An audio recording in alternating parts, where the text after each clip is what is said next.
بسم اللہ الرحمن الرحیم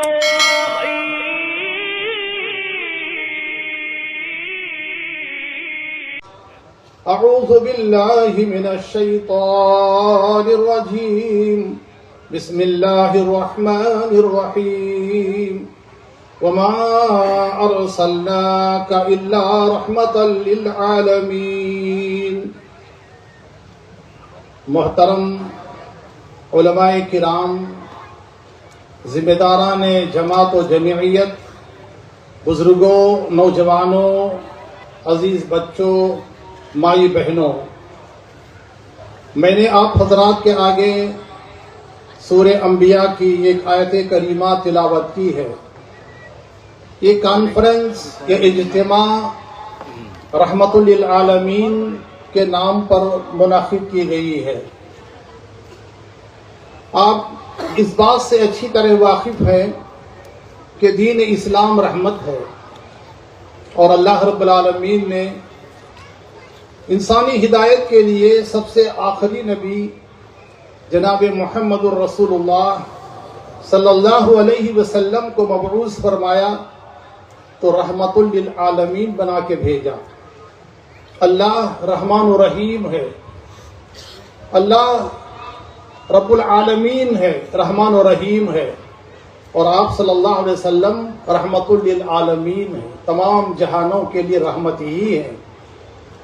پیارے نبی صلی اللہ علیہ وسلم نہ صرف انسانوں کے لیے رحمت تھے، بلکہ آپ صلی اللہ علیہ وسلم جنوں کے لیے بھی رحمت تھے، فرشتوں کے لیے بھی رحمت تھے، چرندوں پرندوں کے لیے رحمت تھے، حیوانات جمادات کے لیے رحمت تھے، عورتوں بچوں کے لیے رحمت تھے، چھوٹے بڑوں بزرگوں کے لیے رحمت تھے۔ نبی کریم صلی اللہ علیہ وسلم کی تعلیمات رحمت ہی رحمت ہیں، اور نبی کریم صلی اللہ علیہ وسلم کی جو سنتیں ہیں وہ بھی رحمت ہی رحمت ہیں۔ صبح سے آپ حضرات نے جو خطابات سنے، چاہے وہ رشتہ داروں کے حقوق پر ہو، چاہے وہ میاں بیوی کے حقوق پر ہو، چاہے وہ دنیا کی بے ثباتی پر ہو، یہ ساری آپ کی جو تعلیمات ہیں دین اسلام کی، یہ سب رحمت ہے۔ میرے اسلامی بھائیوں، آج میں آپ کو بتانا چاہتا ہوں کہ جماعت اہل حدیث بھی اس ملک کے لیے، اس زمین کے لیے، اس کائنات میں جماعت اہل حدیث بھی رحمت ہے۔ جب تک ایک اللہ کے عبادت کرنے والے اس سرزمین پر ہیں، جب تک ساری عبادتوں کو صرف اور صرف اللہ رب العالمین کے ساتھ مخصوص کرنے والی جماعت موجود ہے، یہ کائنات باقی ہے۔ اور جب اللہ رب العالمین کا نام لینے والا کوئی نہ ہو، یعنی جب کوئی موحد مخلص نہ ہو، موحد مخلص کون والے حدیث ہی ہو سکتا۔ جب اس روئے زمین سے مخلص موحد اٹھا لیے جائیں گے تو اللہ رب العالمین کی رحمت ختم ہو جائے گی اور قیامت آ جائے گی۔ میرے اسلامی بھائیوں، اس سے پہلے ہمارے مولانا عبدالرزاق صاحب حفظہ اللہ نے ایک آیت تلاوت کی، کنتم خیر امت اخریت للناس تأمرون بالمعروف وتنہون عن المنکر۔ تم خیر اللہ صلی اللہ علیہ وسلم کو جب اللہ رب العالمین نے مبعوث فرمایا، کیا وہاں غریبوں کو کھلانے والے نہیں تھے؟ کیا ان کا حج نہیں ہوا کرتا تھا؟ کیا وہاں یہ ساری نیکیاں جو ہوا کرتی یہ سب نہیں تھی؟ نبی کریم صلی اللہ علیہ وسلم نے کیا فرمایا؟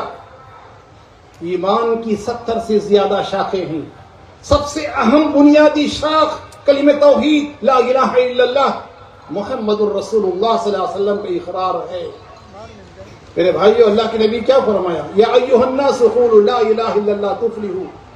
اے لوگو، لا الہ الا اللہ کہو، دنیا بھی کامیاب، آخرت بھی کامیاب۔ میرے اسلامی بھائیو، معروف کا جو معنی آج اس وقت اسلامی جماعتیں، مذہبی تنظیمیں، مذہبی جماعتیں جو پیش کرتی ہیں، وہ صرف ایک مخصوص عبادت کے لیے کہتی ہیں۔ کسی کی زبان پر توحید کا عنوان کسی اجتماع میں اور کسی جلسے میں سنا نہیں جاتا. توحید کی جو قسمیں ہیں، توحید کی جو فضیلت ہے، وہ توحید جس کی بنیاد پر آخرت میں کامیابی ہے.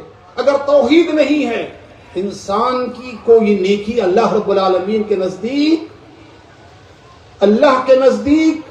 مقبول نہیں ہے، نہ منظور ہے. اللہ کے نبی فرماتے ہیں سب سے بڑی نیکی اس دنیا میں اگر کوئی ہے تو وہ توحید ہے، اور سب سے بڑا گناہ اور جرم اس سرزمین پر اگر کوئی ہو سکتا ہے تو وہ شرک ہے. کون ہے، کس کی ہمت ہے، اور کون ہے، کس کی جرأت ہے جو علی الاعلان کھلے طور پر، جیسے جماعت اہل حدیث کے علماء کرام توحید کی قسمیں بیان کرتے ہیں، توحید پر ان کے خطابات ہوتے ہیں، اور شرک کے خلاف، چاہے وہ کھلا شرک ہو، چاہے وہ ظاہری شرک ہو، چاہے وہ باطنی شرک ہو، چاہے وہ شرک اصغر ہو، چاہے شرک اکبر ہو. میرے بھائیو، کون ہیں جو توحید پر خطبہ دینے والے، توحید پر تقریر کرنے والے؟ کون ہیں جو شرک کے اقسام کو بیان کرنے والے ہیں؟ میرے بھائیو، وہ جماعت اہل حدیث ہے. جماعت اہل حدیث اس ملک کے لیے، جماعت اہل حدیث اس سرزمین کے لیے رحمت ہے. میں ہمارے نوجوانوں سے کہنا چاہتا ہوں، ہمارے بہت سے نوجوان اور ہمارے بہت سے وہ بھائی و حضرات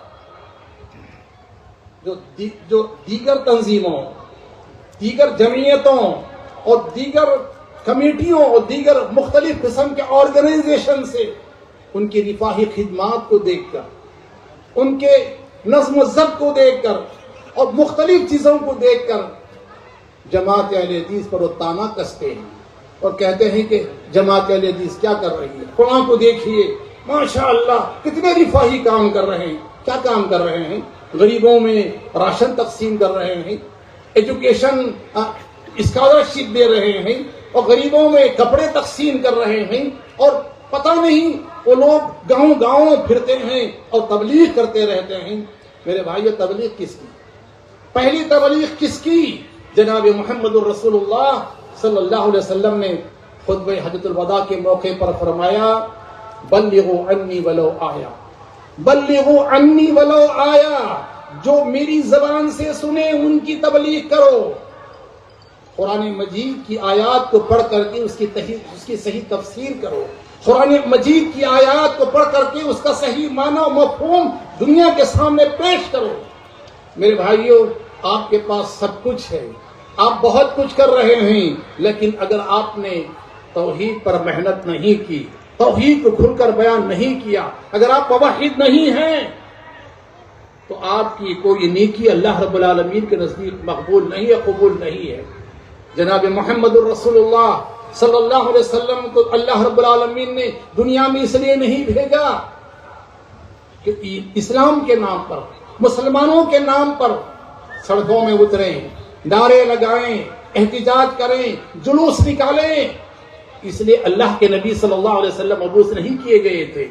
اللہ کے نبی صلی اللہ علیہ وسلم مبعوث کیے گئے تھے کہ وہ لوگ، وہ انسان، وہ حضرات جو اللہ رب العالمین کے در کو، اللہ رب العالمین کی ذات کو چھوڑ کر کے دوسروں کو انہوں نے مشکل کشا، حاجت روا اور ساری عبادتیں دوسروں کے ساتھ مخصوص کر دی تھیں.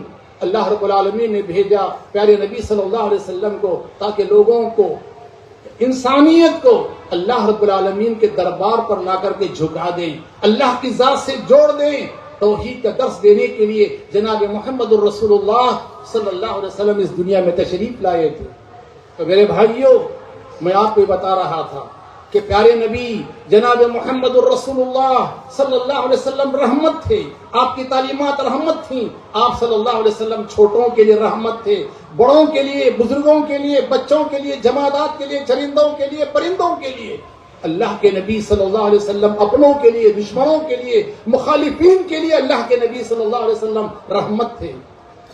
رحمت للعالمین کے نام پر یہ جو کانفرنس آج یہاں منعقد کی گئی ہے، اس کانفرنس کے انعقاد کرنے والے، اس کانفرنس کا انتظام کرنے والے ضلعی جمعیت الحدیث باگل کوٹ کے ذمہ داران کو میں مبارکبادی پیش کرتا ہوں. بہترین انتظامات، ہر حیثیت سے چاہے وہ آواز رسانی کا ہو، چاہے وہ نشست و برخاست کا ہو، چاہے وہ کھانے پینے کا ہو، چاہے علماء کرام کے انتخاب میں ہو، ہر معاملے میں انہوں نے بڑی دور اندیشی سے، بڑی بالغ نظری سے کام لیا ہے، اور اتنے اچھے ماحول میں انہوں نے اجتماع کا انعقاد کیا ہے۔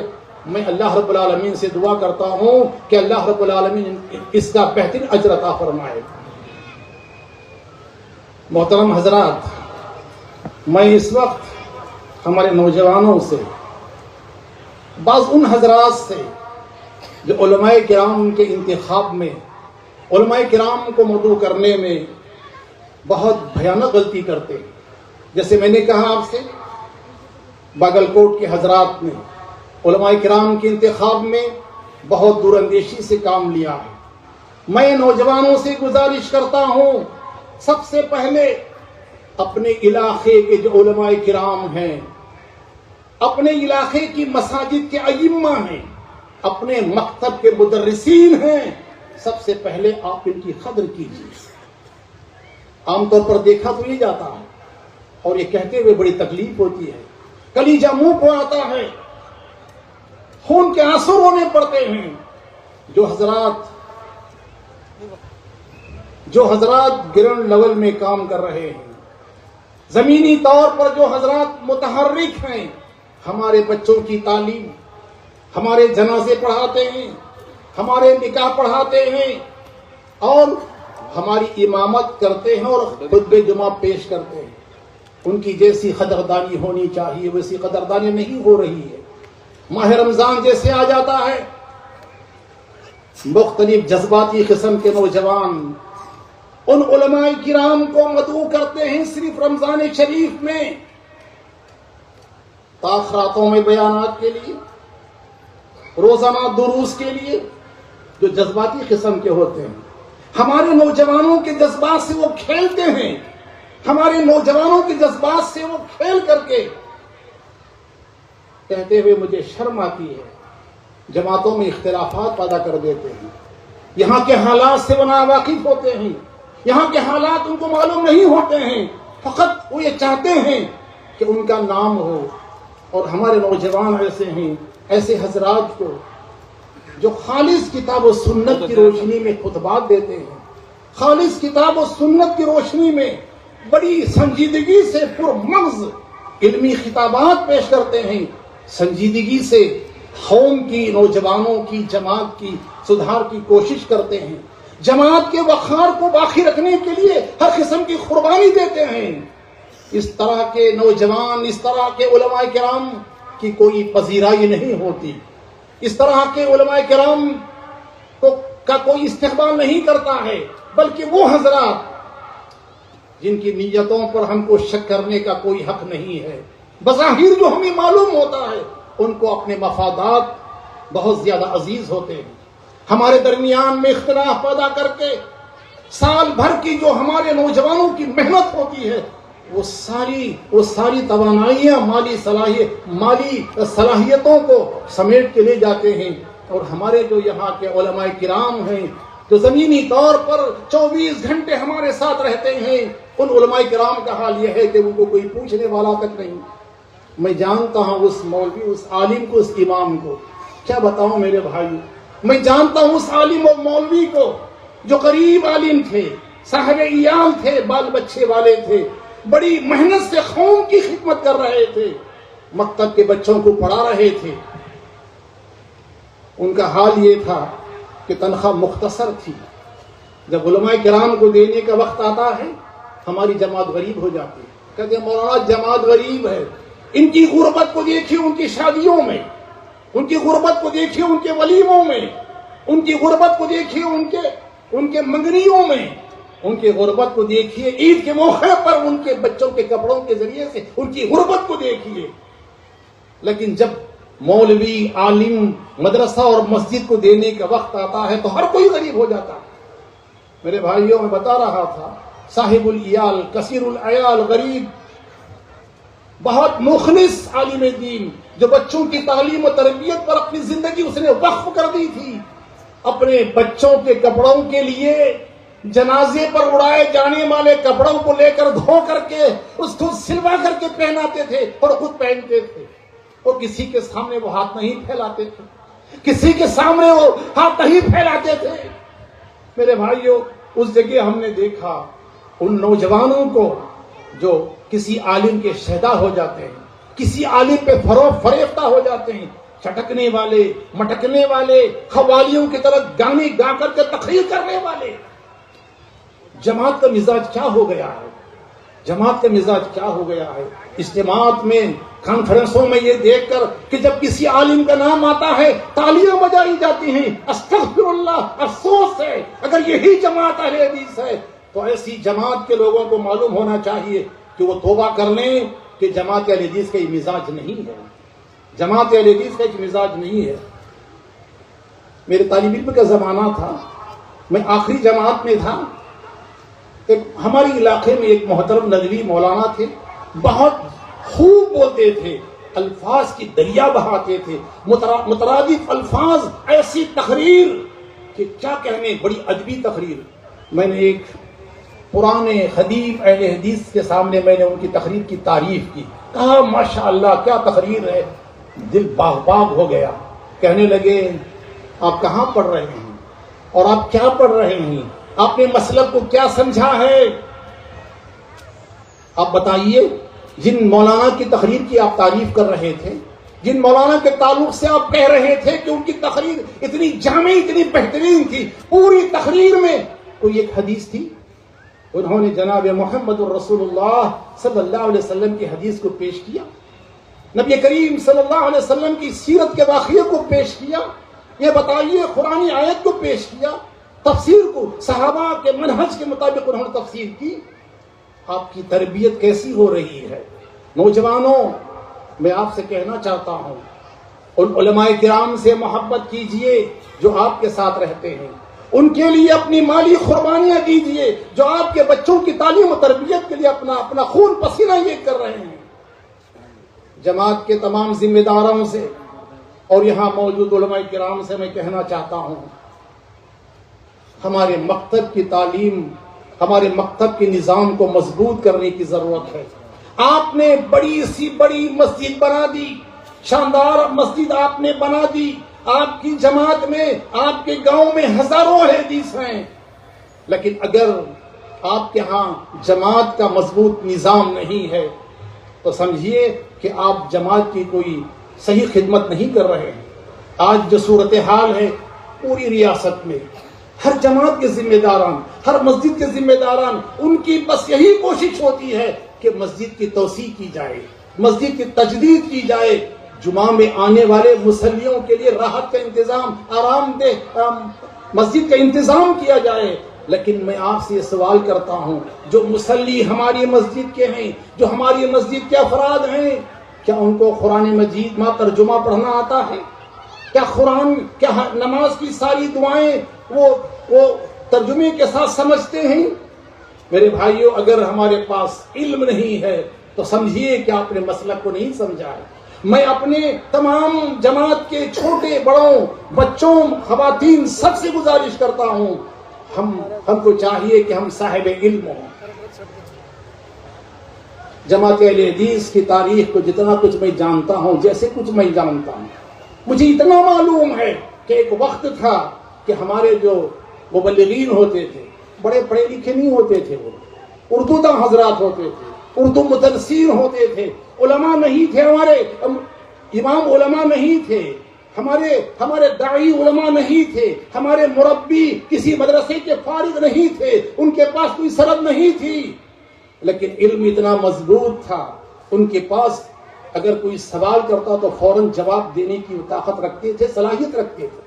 مجھے اتنا معلوم ہے، کتاب اپنی بغل میں لے کر جماعت پر اعتراض کیا، جماعت کے کسی مسئلے پر اعتراض کیا، فوراً نکال کر بڑے بڑے علماء کے ساتھ ان کے سامنے دلیل کو پیش کر دیتے تھے۔ وہ صلاحیت علمی ہمارے اندر آنا چاہیے۔ اگر آپ نے مساجد کی توسیع کی، اگر آپ نے مساجد کی تجدید کی تو آپ نے کوئی خاص کام نہیں کیا۔ اگر آپ نے دینی تعلیم و تربیت اپنی اولاد کو دی، چاہیے کہ مساجد کے اندر نوجوانوں کے لیے، بزرگوں کے لیے، بچوں کے لیے، خواتین کے لیے، ساری عمر کے لوگوں کے لیے چاہیے کہ تعلیم کا انتظام ہو۔ ہمہ وقت ہماری مسجدیں قال اللہ قال الرسول، کتاب و سنت کی تعلیم، تلاوت قرآن مجید سے معمور ہونا چاہیے۔ جماعت کے اندر یہ جذبہ پیدا ہونا چاہیے۔ میرے بھائیوں، میں زیادہ وقت لینا نہیں چاہتا، ہمارے پاس بہت معزز علماء کرام ہیں، لہٰذا میں اپنی بات کو مختصر کرتے ہوئے یہ بتانا چاہتا ہوں، جماعت اہل حدیث کتاب و سنت پر عمل کرنے والی یہ ایسی جماعت ہے جو جناب محمد الرسول اللہ صلی اللہ علیہ وسلم کی تعلیمات کو پورے ملک میں عام کرنا چاہتی ہے۔ یہاں سے آپ یہ جذبہ لے کر جائیے کہ جو کچھ آپ یہاں سنیں گے اس پر عمل کریں گے انشاءاللہ۔ کہیے انشاءاللہ عمل کریں گے۔ اور ایسے علماء کرام جو آپ کے جذبات سے کھیلنے والے ہیں، ایسے علماء کرام سے آپ اپنے آپ کو بچائے رکھیں گے انشاءاللہ۔ صلی اللہ علیہ النبی وآخر دعوانا الحمدللہ رب العالمین۔